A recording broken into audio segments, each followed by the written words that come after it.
Hello, good day class. I am Teacher Pam and I will be your teacher for today's subject. And before we start the discussion, let me tell you something about my subject, which is the English for specific purposes. I will not check the attendance first. I want you to listen the discussion. If I am discussing in front of you, I want you to listen carefully, because after I discuss, I will give a short review of your knowledge about what I discussed earlier, and so that it will test your knowledge and it will also serve as your attendance. So let's begin. So let's begin the discussion. So first class is David identified 3 types of ESP. So here they are. First is English as a restricted language. Second is English for academic and occupational purposes. And the third one is English with specific topics. So let's discuss first about the word specific. So when we say specific, it's about something is, designed for that one thing. So for example, especially for girls, after taking a bath, some of us have 2 towels. One is for the specific part of the body and one is other specific part of the body.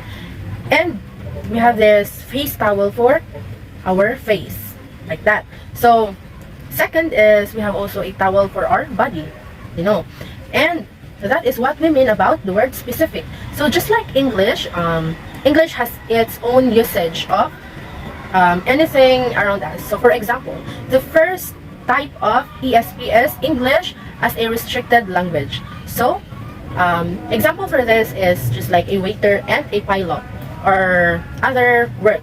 So when you say a waiter has its own English inside the workplace. So just like that, the waiter has its own English for that specific context, for that specific workplace. So they use that English for the whole workplace. So that is the first type of ESP. And the second one is English for academic and occupational purposes. So first is the academic. So when we say academic, we say it in school or any medical studies, just like that.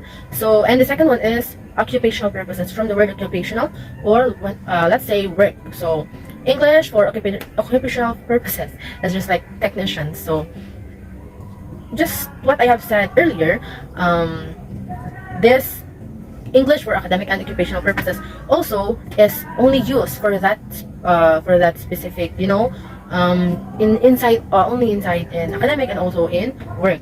So the third one is English with specific topics. The third one is English with specific topics. English for specific topics uniquely concerned with anticipated future English needs. For example, in science, the scientist requiring English for postgraduate studies or attending conferences, just like that.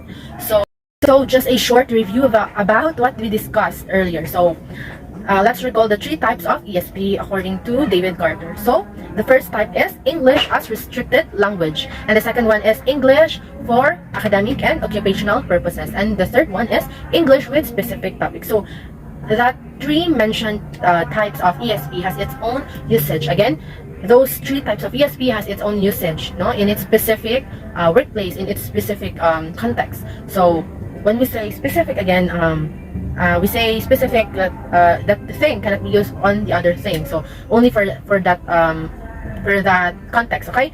So the English as restricted language cannot be used outside, and then just like the English for academic and occupational purposes, and also the English with specific topics. So I hope you understand our discussion today.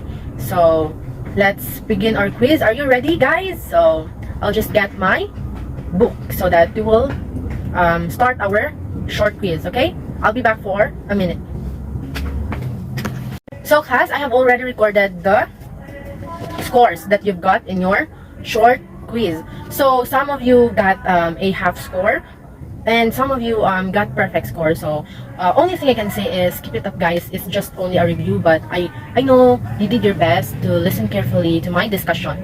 So I think that's all, and yeah, I have already checked the attendance with the papers with the papers here in front. Okay, so I think that's all. So I want you to pick up the pieces of paper under your tables and your chair so that you will be ready for the next subject. Okay, goodbye class, see you again next time.